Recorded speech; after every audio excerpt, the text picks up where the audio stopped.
I recognise the scenario that the Noble Lord Eatwell put forward. I didn't really recognise the scenario that the Noble Lady and the Minister put forward. I think we are in a terrible mess in this country, and this budget actually, it doesn't do anything for it. And it's not really even a debate at all, because we've got two parties arguing over the same set of policies, while the general public see their taxes misspent on a mix of corrupt contracts and privatised services. It doesn't seem very fair, really. The reality of the UK today is that a lot of hard-working people get paid less than they were a decade ago, while the very richest get even richer. There's been no austerity for Conservative Party donors and the friends of Cabinet Ministers. They came out of COVID richer as a result of the fast-track PPE contracts. And now, of course, they're paying less tax with fewer regulations and the ability to stow away their money in offshore trusts.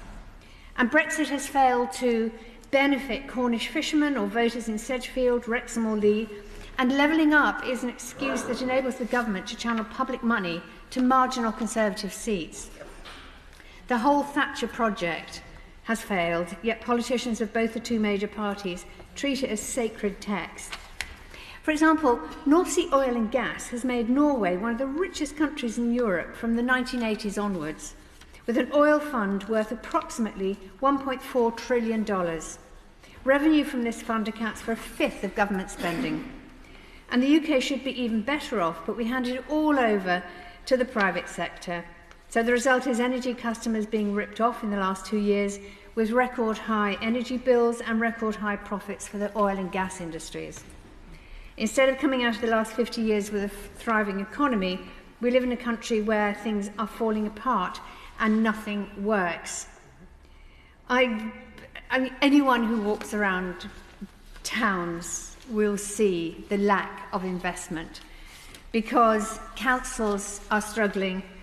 They're going bust up and down the country. The NHS waits are getting longer. Dentists can't be found. And these headline tax cuts will do nothing to reverse the decades-long real terms wage freeze that most workers have faced under successive Conservative governments. And you have to ask, where did all the money that we had when Margaret Thatcher took power, where did all the money go? And of course we have 171 billionaires now, which we didn't have before, which is obviously something we should all be proud of. But you have to ask, why isn't a wealth tax the number one priority for both parties, especially the Labour Party, at the next election? It would enable this country to finally invest in large-scale renewables and the insulation of homes. And a wealth tax, of course, could deliver cheaper energy and lower bills, which is exactly what the majority of us need. Rail privatisation has led to far higher fares at a time when the climate crisis dictates that we need lower fares, more trains, fewer cars. And water privatisation has given us sewage in our rivers, higher bills and a collapsing infrastructure. Plus, water bills are due to go up another £125 on average this year to generate the 56 billion needed to fix our leaky pipes and overloaded sewage system. And oddly, that's a very similar amount to what the water companies have paid out in dividends. They took the money and they didn't do the work. And I don't see any sort of penalty from that from the government. There's been a few fines, but they pay those really happily. And what we should be doing is actually, instead of asking for fines, we should be taking shares. The solution to our economic decline is not privatisation of the NHS or anything else. It's public ownership of railways and water and the NHS, and an end to taxpayers being ripped off by dodgy contracts.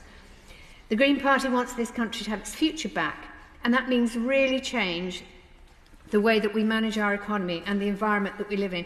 And it means clean water, clean air and clean politics.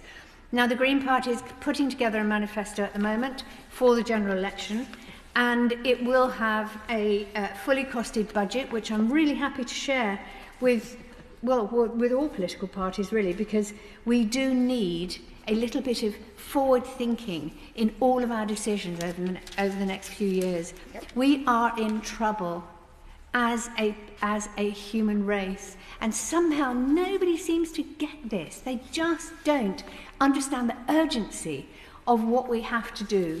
And so I would argue that this budget's mean, fairly useless, really. And I look forward to sharing the Green Party budget with everybody so you can see what good ideas look like.